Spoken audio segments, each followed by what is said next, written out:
right, let's take a look. This is what Mark has stated today. Let's take a look here. He says, so I've seen the PEGI approvals going live and creating rumors about the game being approved. This is not the case. It literally just means that PEGI has approved the rating that they have assigned to the game. It's completely disconnected from submission. I'm hoping to have another update soon, and just so it makes sense, what we are doing during our submission process is something we have to do. When we are allowed to launch is dependent on that process. We are not able to just release the game whenever we want. Also, I'm happy to chat about the process or really any game development questions that aren't specific to XDefiant. So if you have any questions, feel free to send them my way, and I'll try to answer them. So, here we are. I will just like to say that we're so starved of XDefiant information that this is what we have devolved into. So let's see, he's replied to a few people. Let's see what he's saying. So for a new game that isn't a sequel and isn't built on an engine that has already gone through cert, it can take several months. Wow, okay.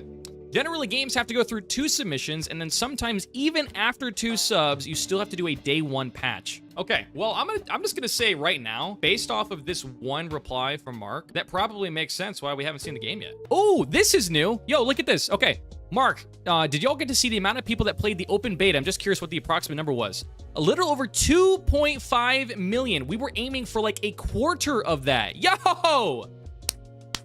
Can we get some W's in the chat? Yo, this is crazy. W's, guys, W's. 2.5 million people played the open beta for XDefiant. They were expecting a quarter of that. All right, hang on. Hey, Siri, what is a quarter of 2.5 million? 500,000.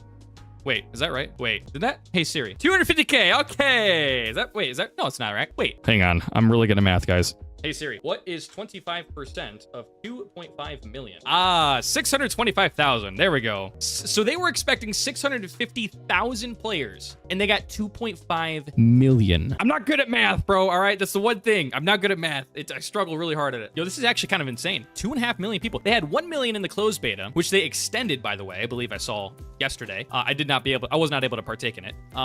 Open beta 2.5 million, and it ran for what, 3-4 days? Woo! That's a lot, guys. That's a lot. This was top. Oh boy, here we go. All right, I have a feeling I know where this is gonna go. This was top of many people's list for summer 23. Sadly, with a run of games starting with the early access of Starfield, this game will be lost in the mix, and COD will rule the winter once again. First half of the year had barely any need to play games. If you don't break the cycle, it'll just repeat itself. Interesting. Is that a little subliminal messaging there from Mark Rubin? Buckeye, bacon or sausages? Both, dude. 100% both. Oh boy. Let's see. Oh boy. Genuine question mark. How do you and the team deal with the pressure of people pushing for a release date? Does it get annoying, or do you take it as a compliment knowing there's people waiting for your game to release? Oh boy. Just kidding, mostly. But yeah, at the end of the day, it's great to see, and we really, really appreciate the hype. If no one cared and asked, then it would be worse. Oh, fair enough. Fair enough. Making me feel bad now. We're just excited, Mark, I swear. I'm sorry. Not trying to create any unnecessary pressure. I promise. I just want the game, bro. Yeah, Zobal, I feel that. I feel that. Anything else? Anything else? Let's see. Regarding XDefiant, is there any chance that some sort of melee-only style weapon will be available someday? Maybe. We've talked about it, but no design has yet been approved. Okay, okay. I mean, is the game even gonna come out and tell us so we can move on? Yeah, of course. What kind of question is this, Cody? Cody, what are we doing? Let's see. Can you explain why you are able to release the game for a limited time beta, but are unable to launch the live release? That may be a silly question, but a lot of us would love to play the latest beta build while the release version is waiting on approval. That's not how that works, though. Hope this makes sense. The rules are very different. Basically, we don't have to meet the compliance rules for a beta. There are a few rules, but nowhere near as many. Interesting. Obviously, this is unfortunately, this is not really a doable thing. You can't. That's just not how that works.